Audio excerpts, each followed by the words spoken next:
একটু কাছ থেকে আপনাদের দেখাই। এই যে দেখুন শিকড়ের আকৃতিটা কত সুন্দর হয়েছে। আপনারা দেখতে থাকুন, আমি ধুয়ে পরিষ্কার করে আরেকটু ভালোভাবে আপনাদের দেখাতে চাচ্ছি। আসসালামু আলাইকুম বন্ধুরা, অনেকে আপনারা জানেন আমি ওষুধ কোম্পানির চাকরির পাশাপাশি শখের বসে আমার বাসার ছাদে এই জিনসিন চাষ করেছি। তো আগামীকাল আমার কোম্পানির মিটিং আছে, তো চিন্তা করলাম যে মিটিংয়ে যখন যাব আমাদের এমডি স্যারের জন্য একটা স্যাম্পল নিয়ে গেলে কেমন হয়। বোঝেনি তো, এমডি স্যার খুশি মানে আসলে অনেক কিছু। আপনারা দেখতে পাচ্ছেন আমার এখানে বেশ কয়েকটি তেলের বোতলের জিনসিনের গাছ আছে।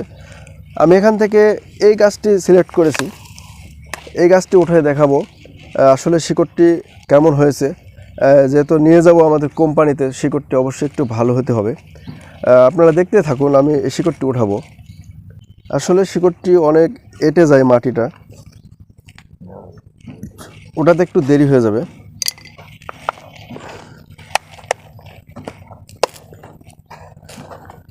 আশা করা যাচ্ছে খুব ভালোই হয়েছে, আলহামদুলিল্লাহ।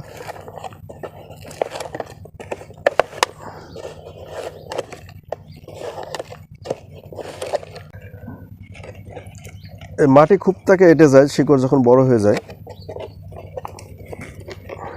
সাবধানে তুলতে হবে, ভেঙে যেতে পারে।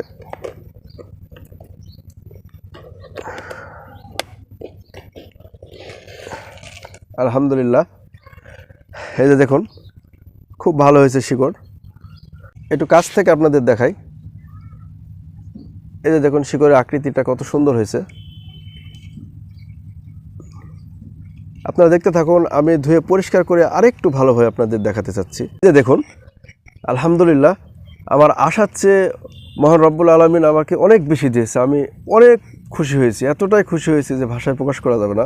আলহামদুলিল্লাহ আলহামদুলিল্লাহ, দেখুন খুব সুন্দর আকৃতি হয়েছে। আপনারা অনেকে রাগ করতেছেন, ভিডিও দেখতেছেন আর রাগ করতেছেন, ভাই শুধু দেখাচ্ছেন আমাদের দিচ্ছেন না।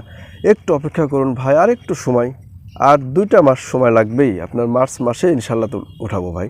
তো যারা এই মুহূর্তে আমার ভিডিও দেখতেছেন তাদের অনেক ধন্যবাদ।